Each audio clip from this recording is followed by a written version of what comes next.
Hi, Miss Harris. Here we are talking once again. Well, I'm always willing to help out wherever possible. Is anything troubling you? Well, your advice last week about writing summaries was very useful, and I'm using these summaries a lot in order to prepare my final master's thesis. But you're having problems, right? Yes, I have a few issues to discuss. Obviously, I want a good essay, and I want to achieve high marks, but I'm not sure on the best way to start. That's an easy question.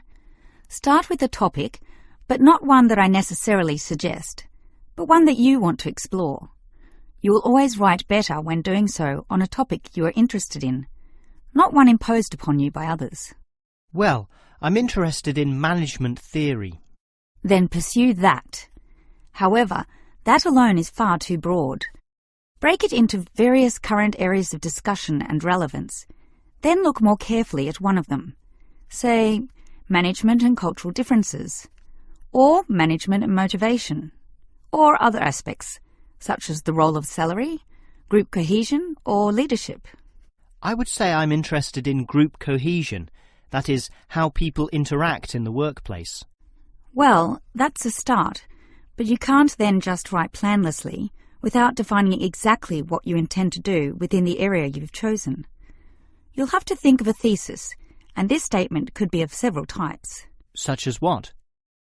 Oh, you could argue a point, something that you believe in, or discuss an issue, looking at its various perspectives, or critique the opinions of others, pointing out the pitfalls and flaws.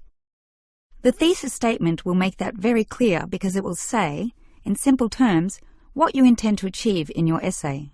I see. And then I can just begin writing, right? Wrong. Huh? If your essay is going to be clear, it needs to be logical and organised, and this means you'll need an outline. This could be written as a flowchart or spider graph, that is, a series of connected lines. But whatever shape the outline takes, there must be a sense of progress in, more or less, a straight line towards a goal. And then my essay will be good? With such progression, definitely, as long as you do achieve everything that you set out to do, as specified in the beginning, okay? Well, Ms. Harris, your advice about essay writing all sounds very useful, solid and step-by-step, so I'll certainly follow that. But can you tell me in more general terms, what constitutes the best essay? Oh, there are many aspects to consider, but one of the most important is certainly original thinking. The best essays are written by people who think for themselves, and not just copy or imitate established views. I think I can do that. But remember, you can't just give a list of unsupported assertions. There needs to be support as well. A chain of logic linking each step in your argument. Right. Yet that alone is not enough. Your argument may be logically sound, but is it practically so? For that, you need examples from real life to illustrate your points or subpoints. I've got lots of examples from my course readings. I suppose I could use them.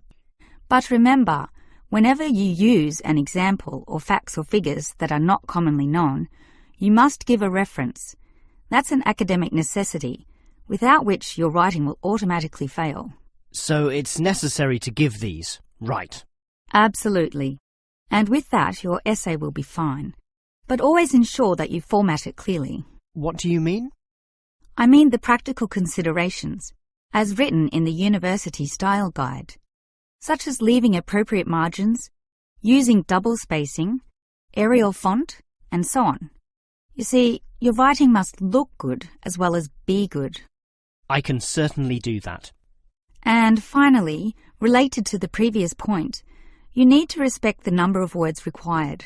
Your individual lecturers will give you a word count figure, so follow what they say, making your essay neither too long nor too short. Perhaps 10% either way should be acceptable. 15% was common when I was younger, but it's a lot stricter now, and 20% would be pushing the boundaries just a little too far. I guess I can do all that. Thanks for your advice.